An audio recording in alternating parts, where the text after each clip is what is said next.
قل للذين كفروا ستغلبون وتحشرون إلى جهنم وبئس المهاد।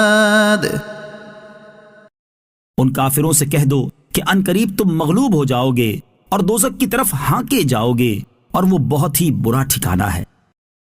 قد كان لكم آية في فئتين التقتا فئة تقاتل في سبيل الله وأخرى كافرة يرونهم مثليهم رأي العين والله يؤيد بنصره من يشاء إن في ذلك لعبرة لأولي الأبصار।